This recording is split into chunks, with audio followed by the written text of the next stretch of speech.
தென்னாடுடைய சிவனே போற்றி, என் நாட்டவர்க்கும் இறைவா போற்றி, கருணை கடலே கந்தா போற்றி. இன்னைக்கு இந்த பதிவில கோயிலுக்குள் நுழையும் போது ஏன் சிலருக்கு கொட்டாவி வருகிறது, கடவுளை வழிபடும் போது ஏன் அழுகை வருகிறது, மேலும் கோயிலில் கிடைக்கும் விபூதி, குங்குமம், பூமாலை போன்றவற்றை எவ்வாறு முறையாக கையாள வேண்டும் என்பதையும், கோயிலில் கடைபிடிக்க வேண்டிய முக்கிய ஆன்மீக விதிகளையும் தெளிவாக பார்க்க போகிறோம். நாம் கோயிலுக்கு செல்லும் போது முதலில் கோபுரத்தை தரிசிக்க வேண்டும். அதன் பின் துவாரபாலகர்களை மனதார வணங்க வேண்டும். பின்பு பலிபீடம், நந்தி பெருமான், விநாயகர், முருகப்பெருமான் ஆகியோரை சேவித்த பிறகே இறைவன் மற்றும் இறைவியை தரிசிக்க வேண்டும். இவ்வாறு ஒழுங்காக செல்வதன் மூலம் நமது மனம் மெதுவாக அமைதியடைகிறது. கோயிலுக்குள் சிறிது நேரம் தரையில் அமர்வது மிகவும் அவசியம். அந்த நேரத்தில் நம்மை சூழ்ந்த எதிர்மறை அதிர்வுகள் குறைந்து உடலும் மனமும் தெய்வீக சக்தியால் சுத்திகரிக்கப்படுகிறது. பலர் இறைவனை பார்க்கும் போது கண்களை மூடிவிடுகிறார்கள்.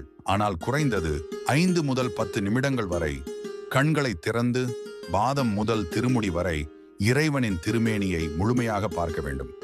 இந்த தரிசனம் நமது சக்கரங்களை தூண்டி ஆன்மாவை சுத்தப்படுத்துகிறது. பிரகாரத்தை சுற்றும் போது மனதில் உள்ள கோபம், பயம், கவலை, வெறுப்பு அனைத்தையும் இறைவனிடம் சமர்ப்பிக்க வேண்டும். அப்பொழுது மனம் தெளிவடைந்து உள்ளுக்குள் ஒரு ஆனந்த உணர்வு உருவாகும். சிலர் கோயிலில் நுழைந்தவுடன் அழுகிறார்கள். இது பலவீனம் அல்ல.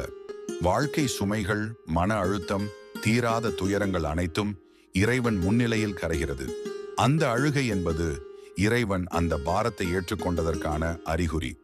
அபிராமியம், அலங்காரம், தீபாராதனை, பூக்களின் வாசனை, நாதஸ்வரம், சங்கநாதம் நம்முள் ஆனந்தத்தை எழுப்புகிறது. அந்த ஆனந்தம் கண்ணீராக வெளிப்படுவது இறைவன் நம்மை அணைத்துக் கொண்டான் என்பதற்கான அடையாளம். கோயிலுக்குள் நுழையும் போது கொட்டாவி வருவது கெட்ட ஆவி இல்லை. அது நம்மில் இருக்கும் எதிர்மறை சக்திகள் வெளியேறும் ஒரு ஹீலிங் செயல்முறை. மந்திர ஒளி, தீப ஒளி, நாத சக்தி நெகட்டிவ் எனர்ஜியை வெளியேற்றும். அதேபோல் மணி ஓசை நமது மூளை நரம்புகளை தூண்டி மனதை ஒருமுகப்படுத்துகிறது. அனைவரும் மணி அடிக்க வேண்டிய அவசியமில்லை. அந்த ஓசையை அமைதியாக கேட்பதே போதும். கோயிலில் கிடைக்கும் விபூதி, குங்குமம், பூமாலை காஸ்மிக் சக்திகளை சுமந்திருக்கும். அவற்றை ஒரு சுத்தமான காகிதத்தில் அல்லது பையில் மரியாதையுடன் எடுத்து வர வேண்டும்.